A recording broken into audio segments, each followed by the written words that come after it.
Ao meio-dia, numa estrada de mão dupla quase vazia, que cortava quilômetros de pasto seco e capim queimado pelo sol, Jorge pisou no freio com tanta força que a caminhonete velha tremeu e cantou alto. Mais à frente, um sedã de luxo prateado estava tombado na valeta de lado, com as rodas ainda girando devagar e o motor soltando um chiado abafado, como se reclamasse. Cacos de vidro brilhavam no cascalho como se fossem pedrinhas de gelo na luz dura do verão. Jorge apertou o volante e ficou olhando. O primeiro impulso dele não foi coragem, foi medo. Um homem negro sozinho numa estrada de terra, ao lado de um carro caro virado, daqueles que gritam dinheiro e poder. Ele sabia exatamente como isso podia parecer, se a história chegasse torta no ouvido de quem já desconfia antes de ouvir. Ele conhecia o desenho da suspeita. Tinha carregado isso a vida inteira. Era melhor seguir, achar um lugar com sinal, ligar pro 190 ou pro 192, deixar outra pessoa explicar. Alguém que não precisasse provar que não estava tentando se aproveitar de desconhecidos quase mortos. Ele voltou o pé pro acelerador. A caminhonete andou alguns metros. O carro tombado começou a sumir no canto do retrovisor. Aí ele ouviu um som tão fraco que podia ser o vento, ou algum bicho no mato, ou a consciência tentando falar mais alto que o medo. Um gemido baixo,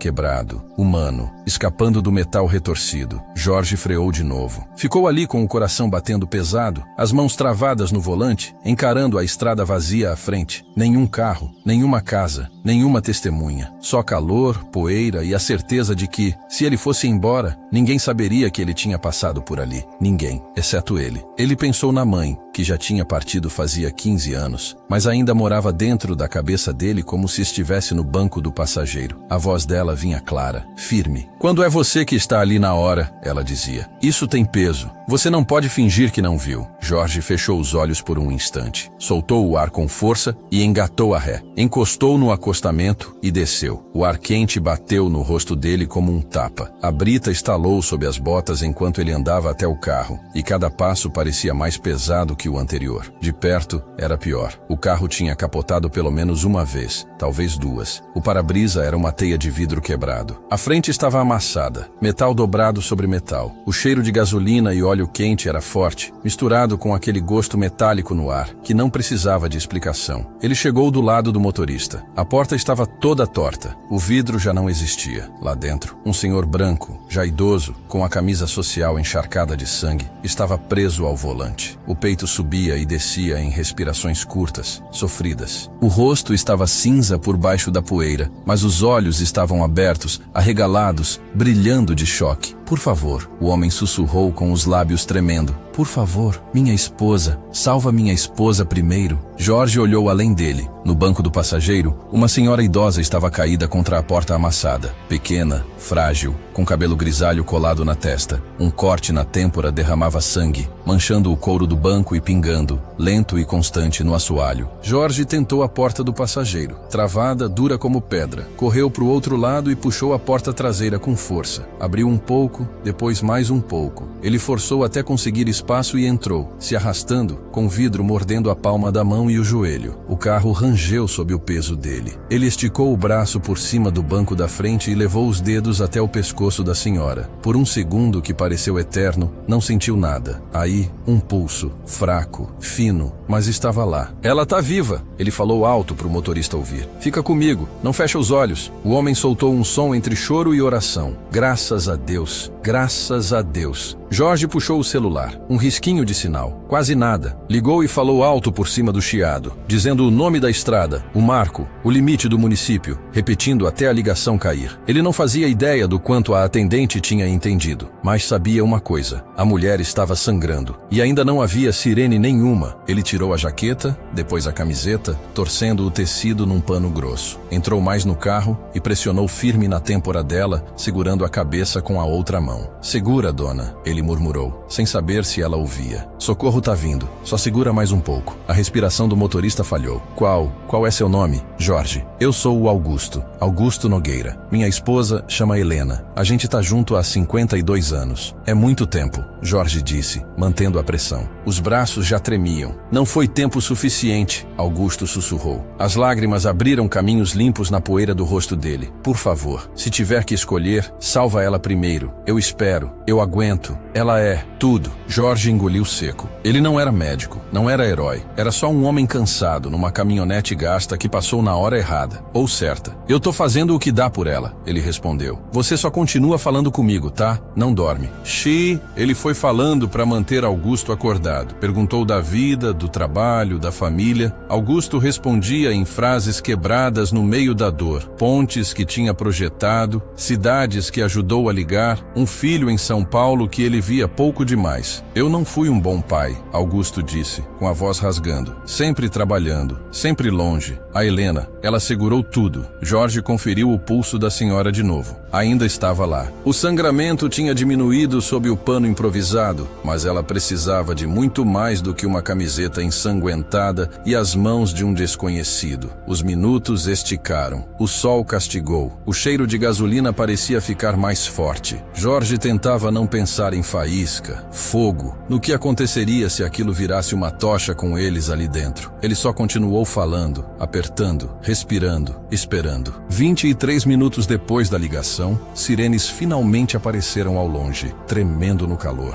Luzes vermelhas e azuis cortaram a poeira. Ambulância, caminhão dos bombeiros, viatura. Socorristas cercaram o carro com rapidez. Ferramentas que cortavam metal como se fosse papel. Mãos treinadas que colocavam ordem no caos. Tiraram Augusto primeiro, abrindo caminho e colocando ele numa prancha. Depois cuidaram de Helena com calma e método. Colar no pescoço, checagem de pupila, respiração, pressão, palavras técnicas que Jorge não entendia. Um policial jovem, branco, chegou perto de Jorge, olhando de cima a baixo. O peito sem camisa, as mãos cortadas pelo vidro, o sangue seco no braço. Foi você que ligou? Ele perguntou. Fui, senhor. Você conhece eles? Não, senhor. Então o que você estava fazendo aqui? Voltando para casa. Vi o carro. Parei. O policial anotou alguma coisa. Mas alguém viu o acidente? Não, só eu. E você ficou com eles o tempo todo. Eu não ia deixar os dois sozinhos. O policial olhou de novo para o pano de camiseta amassado na mão dele, para as marcas de sangue. Algo no rosto dele mudou, mas Jorge não soube dizer se era respeito, alívio ou só cálculo. A gente vai precisar do seu depoimento, ele disse. Depois você vai ter que ir na delegacia. Eu entendo. Só para você saber, o policial acrescentou mais baixo. Os socorristas falaram que se aquele corte na cabeça ficasse sem pressão por mais uns 20 minutos, ela talvez não aguentasse. O que você fez provavelmente salvou a vida dela. Jorge não se sentia salvador. Se sentia vazio, tremendo, drenado. Ele só tinha feito o que a mãe ensinou. Fazer o que dá, onde você está, com o que tem. A ambulância fechou as portas. As sirenes gritaram. Os veículos sumiram, levando 2 estranhos feridos para o hospital pequeno do município, 40 minutos dali. Antes de liberar Jorge, o policial perguntou mais uma coisa. Muita gente teria ido embora, ele disse. Por que você não foi? Jorge pensou na casa vazia, na Bíblia rachada sobre a mesa, na voz da mãe. Porque não tinha mais ninguém, ele respondeu. E alguém precisava ficar. Ele foi para o hospital mesmo assim. Ninguém pediu. Não tinha lei obrigando. Mas quando viu a ambulância dobrar a curva, ele não conseguiu simplesmente virar para casa e fingir que acabou. O hospital municipal era um prédio antigo de 2 andares, tijolo aparente, com cara de que parou no tempo lá pelos anos 70. Luz fria zumbia no teto. Cadeiras de plástico afundavam numa sala de espera com cheiro de desinfetante e café velho. Jorge estacionou e ficou um tempo dentro da caminhonete, olhando a porta da emergência. Ele podia ir embora, já tinha feito demais. Lá dentro ninguém sabia o nome dele, ninguém esperava nada. Ele achou uma jaqueta velha atrás do banco, vestiu por cima do corpo suado e entrou. O casal do acidente, ele disse para a moça da recepção. Os que chegaram agora, eu queria saber como eles estão. Você é família? Ela perguntou. Não, senhora. Eu que encontrei. O rosto dela amoleceu um pouco. Senta ali. Quando der, alguém fala com você. Ele sentou. O tempo virou uma massa lenta. Enfermeiras passavam. Médicos corriam. Chamavam nomes que não eram o dele. Ele lembrava do jantar que não fez, da conta de luz atrasada, do corpo pedindo sono. Ir embora parecia abandono. Então ele ficou, até que um médico jovem, jaleco amassado, chamou o nome dele. A senhora Helena Nogueira está estável, o médico disse. O ferimento na cabeça parecia pior do que era. Ela teve uma concussão e a tendência é melhorar fisicamente. Mas, ele hesitou, ela está confusa, com falhas de memória. Pode ser passageiro, pode ser mais complicado. Estamos fazendo exames. E o marido? Jorge perguntou. O senhor Augusto Nogueira fez uma cirurgia de emergência por sangramento interno. Ele está em estado grave. As próximas 24 horas são importantes. Ele vai sobreviver? Eu não posso prometer. A equipe está fazendo tudo. O médico olhou Jorge por um momento. Você é parente? Ele perguntou de novo. Não, eu só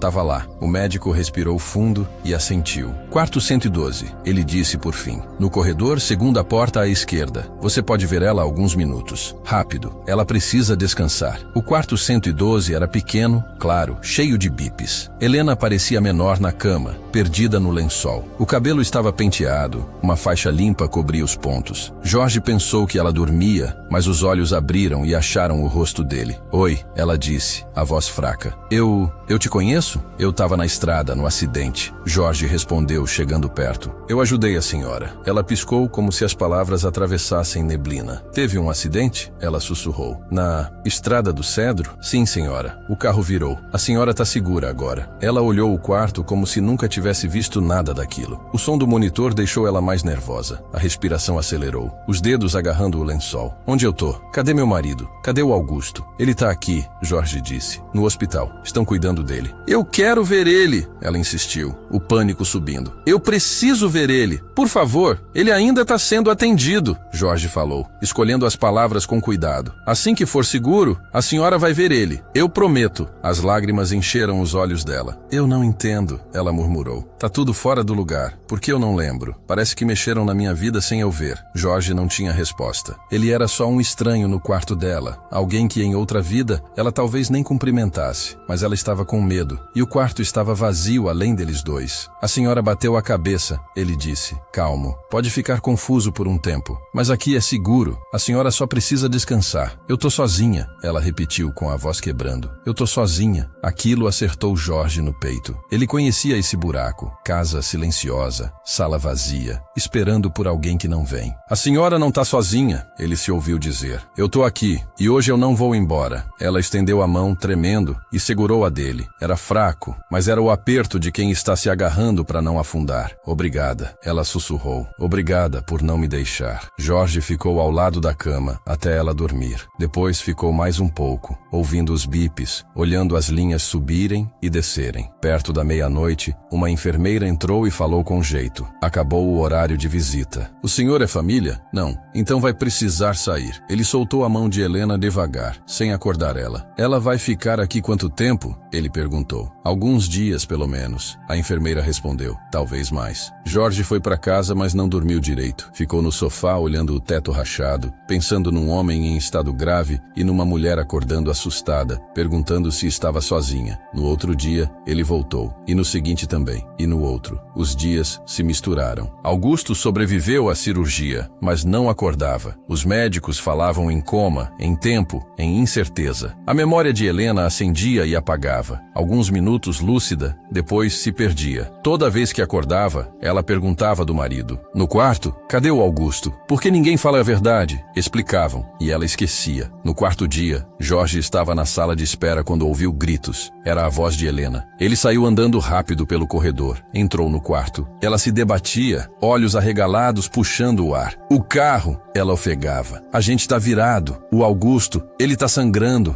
Ele vai morrer. Ajuda ele. 3 enfermeiras tentavam acalmar, impedir que ela arrancasse o acesso. Dona Helena, Jorge disse, chegando perto. Olha pra mim. Ela travou o olhar nele. A senhora não tá no carro, ele falou firme. A senhora tá no hospital. Tá segura. O Augusto tá aqui. Os médicos estão cuidando. Ele morreu? Ela chorou. Fala. Ele morreu? Não, senhora, Jorge disse. E a mentira saiu mais fácil do que a verdade. Ele tá vivo. Tá descansando. A senhora vai ver ele quando liberarem. As enfermeiras trocaram olhares. Uma puxou Jorge pro lado. Ela ainda não pode ver ele. A enfermeira sussurrou. Ela tá instável. O choque pode piorar. Então eu falo o quê? Jorge perguntou. O que deixar ela calma? A enfermeira respondeu. O que fizer ela se sentir segura. Helena apertou a mão dele de novo. Por favor, ela pediu buscando o rosto dele. Diz que ele tá bem. Diz que eu não tô sozinha. Jorge hesitou só um segundo. Pensou em verdade. Pensou em misericórdia. Às vezes, uma coisa não cabe junto da outra. Ele tá bem, ele disse baixo. Tá descansando. E a senhora não tá sozinha. Eu tô aqui. A respiração dela foi baixando. O corpo relaxou um pouco. Você fica? Ela sussurrou. Fico. Promete? Ele pensou na vida quieta, na casa pequena, em todos os motivos para aquilo não ser responsabilidade dele. Prometo. Essa promessa foi o ponto que mudou tudo. Não foi o acidente, nem a camiseta ensanguentada. Foi a promessa. Uma semana depois, o hospital ligou. A senhora Helena está pronta para alta, o médico disse. Mas temos um problema. Que problema? Jorge perguntou. Ela não pode ficar sozinha assim. Esquece remédio, esquece comida, se perde e tenta sair. A gente tentou contato com o filho, mas só cai na caixa postal. Se não aparecer família, vamos transferir ela para uma instituição a 2 horas daqui. Instituição? Jorge repetiu, imaginando portas fechadas e gente estranha. Ela já acorda apavorada aqui. Como vai aguentar ser levada para longe sem conhecer ninguém? É a única opção se ninguém assumir como cuidador, o médico disse. A gente não tem leito para manter indefinidamente. Me dá um dia, Jorge falou. Deixa eu pensar. Desligou e ficou no corredor, mãos no bolso, olhando o chão gasto como se ele estivesse se mexendo. Ele não tinha dinheiro, nem preparo, nem plano. Só uma promessa feita para uma senhora assustada e uma frase que não saía da cabeça. Você não tá sozinha, eu tô aqui. No dia seguinte, ele levou Helena para casa, não para casa dela. Ela não lembrava endereço e ninguém atendia o telefone do cadastro. Para casa dele. Uma casinha simples na beira da cidade, varanda cansada, telha velha, geladeira que muitas vezes tinha mais vazio do que comida. Helena entrou segurando uma bolsa emprestada e girou devagar, como alguém que caiu no filme errado. Essa não é minha casa, ela disse. Não, senhora, Jorge respondeu. É a minha. Por que eu tô aqui? Porque a senhora precisava de um lugar seguro, ele falou simples. E eu tenho espaço. Ele deu o quarto para ela e foi pro sofá. Separou os remédios no banheiro. Escreveu bilhetes. Tomar no café. Tomar à noite. Não repetir. As primeiras manhãs foram difíceis. Helena acordava perdida, às vezes chorando. Às vezes chamava por Augusto. Às vezes nem lembrava o próprio nome. Às vezes olhava para Jorge como se ele fosse intruso. Onde eu tô? Ela perguntava. Na minha casa, ele dizia. Só por um tempo, até a senhora ficar melhor. Quem é você? Eu sou o Jorge. Eu ajudei no acidente. Tô ajudando agora. Ela franzia a testa, tentando achar onde encaixar aquilo. Eu não quero dar trabalho, ela murmurava. A senhora não tá dando trabalho, ele respondia. A senhora é visita. Ele aprendeu o jeito do mingau. Quente, mais ralo, com mel, nunca com açúcar. Aprendeu qual caneca fazia ela sorrir. Aprendeu que se sentasse com ela na varanda e só escutasse as histórias meio lembradas, ela acalmava mais rápido do que quando ele tentava corrigir. Os vizinhos perceberam. Um homem negro morando sozinho com uma senhora branca, idosa, numa cidade que nunca teve interesse em conhecer Jorge. Cortinas mexiam. Conversas paravam no posto. Olhares seguiam ele no mercado. Aquela senhora do acidente tá ficando na sua casa? A caixa perguntou um dia, passando a aveia devagar. Tá, senhora. O povo tá comentando, ela disse. O povo comenta de qualquer jeito, ele respondeu. Dizem que é estranho.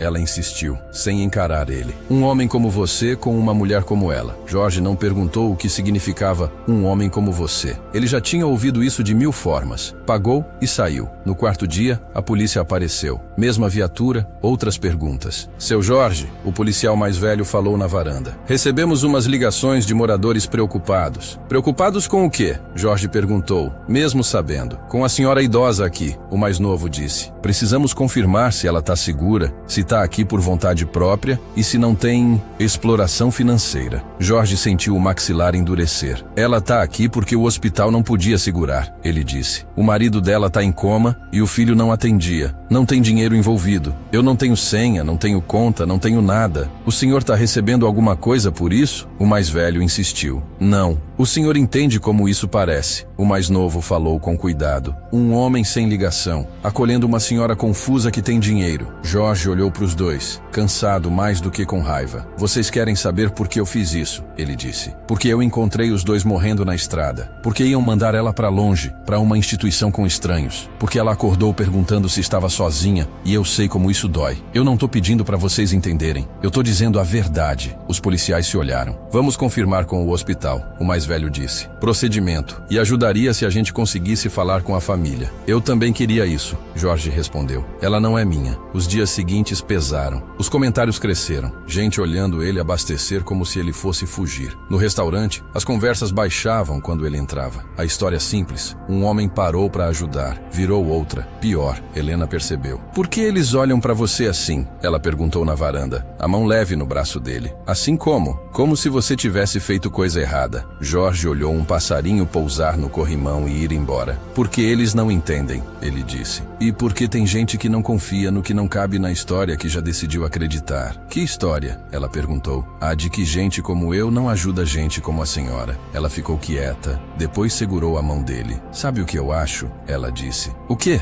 Eu acho que eles estão errados, ela respondeu. Você é um homem bom. Às vezes as pessoas esquecem como reconhecer isso. A garganta de Jorge apertou. Obrigado, senhora. Ele falou baixo. Helena, ela corrigiu com calma. Você já pode me chamar assim. Naquela noite, a polícia ligou. Conseguimos falar com o filho, o policial disse. Renato Nogueira. Ele chega amanhã de manhã. Jorge não dormiu. Ficou na varanda olhando as estrelas e pensando no que ia acontecer quando um homem de outro mundo viesse buscar o que era dele. Às 9h47 da manhã, um SUV preto entrou na rua de terra, brilhando onde nada brilhava. Um homem alto, de roupa cara, desceu. Sapato polido, relógio chamativo, jeito apressado. É aqui que minha mãe ficou? Ele perguntou seco. É, senhor, Jorge respondeu. E você é? Jorge, eu que encontrei eles no acidente. Renato apertou a mandíbula. E você trouxe minha mãe pra cá em vez de deixar o hospital resolver. O hospital ia mandar ela pra uma instituição longe, Jorge disse. Não acharam o senhor. Ela estava assustada. Eu tinha espaço. Você acha que isso era decisão sua? Renato rebateu. Você não conhece a gente, não sabe o que a gente tem. Eu sabia que ela não queria ficar sozinha. Jorge respondeu sem levantar a voz. Para mim isso bastou. A porta se abriu atrás. Helena apareceu de hobby, cabelo desalinhado, olhos apertando no sol. O que está acontecendo? Ela perguntou. Quem é esse? Ela encarou o homem de roupa cara e por um segundo comprido não reconheceu. Então o rosto dela amoleceu. Renato, ela sussurrou. A expressão dele quebrou. Ele atravessou o quintal e abraçou a mãe com força. Mãe, ele disse, a voz falhando. Eu tô aqui. Me perdoa. Meu filho. Ela respirou, tocando o rosto dele. Você ficou tão velho? Quando foi isso? Eu tenho 46, ele respondeu. Isso não pode, ela murmurou. Você foi para a faculdade semana passada. Depois, no hospital, Helena ficou com uma enfermeira particular que Renato contratou em poucas horas. Mais tarde, ele voltou à casa de Jorge e ficou na cozinha como quem comanda a reunião. Primeiro, Renato disse, duro, eu quero agradecer pelo que você fez no acidente. Disseram que minha mãe não teria sobrevivido sem o que você fez na hora. Você usou sua própria camiseta. Você ficou até o socorro chegar. Eu reconheço. Tá certo, Jorge disse.